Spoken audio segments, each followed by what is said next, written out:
We drove down a driveway. We had never been down this driveway before. As we're driving down, old mate was walking from the house over to the shed. And he looked at us and he saw the vehicle's branded, and got out and introduced myself and who we were. He said, well, you better come and meet the missus. So we went, we had a cup of tea, we sat round the table on the veranda and talked for a couple of hours about how things were on the farm, and it was pretty dire. They were in a lot of debt because of the drought. We visited them another time several months later, and he said to me, you know that day you drove down my driveway? On that day, I was walking to the shed to load the gun. And I felt so humbled that God had led us down that driveway that day. And he said, you saved my life because someone cared.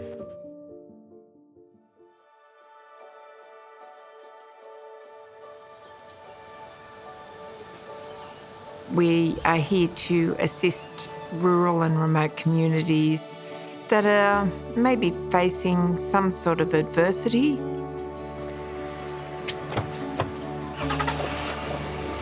Just building rapport with the people in those small communities that have lost a lot of services over recent years.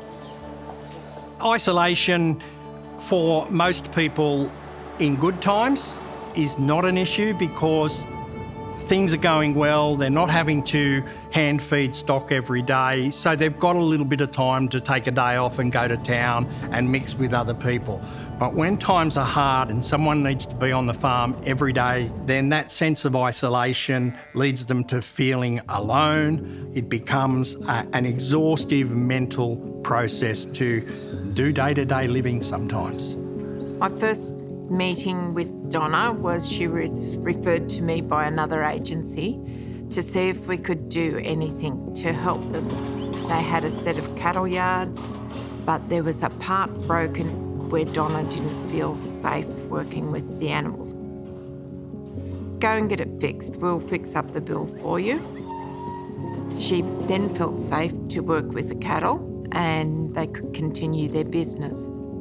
Because we've had very little rain the whole of summer, we don't have any feed left, so we have to mix feed, grain and straw or hay, to mix and feed out to the cattle. Because it's dry, we're destocking a little, so we've sort of nearly halved our stock today.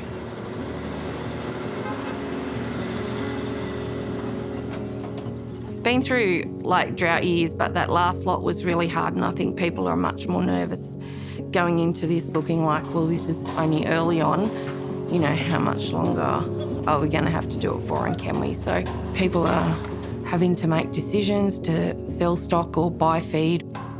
The whole lot is very difficult.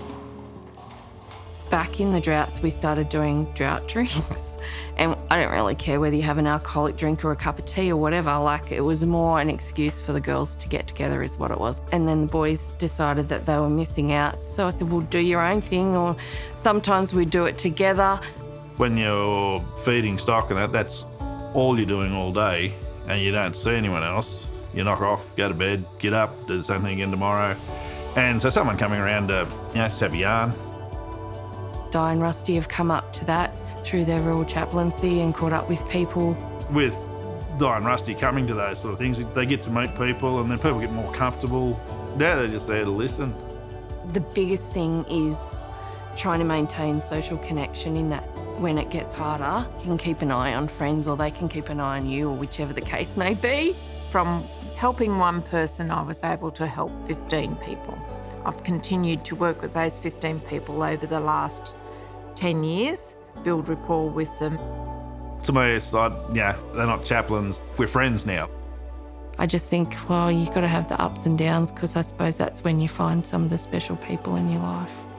As we go out to these communities, we are taking the Salvation Army to them. We're able to support them, whether that's spiritually, emotionally, physically, or financially. It's about that connection. It's about the building relationships, no matter where they're at.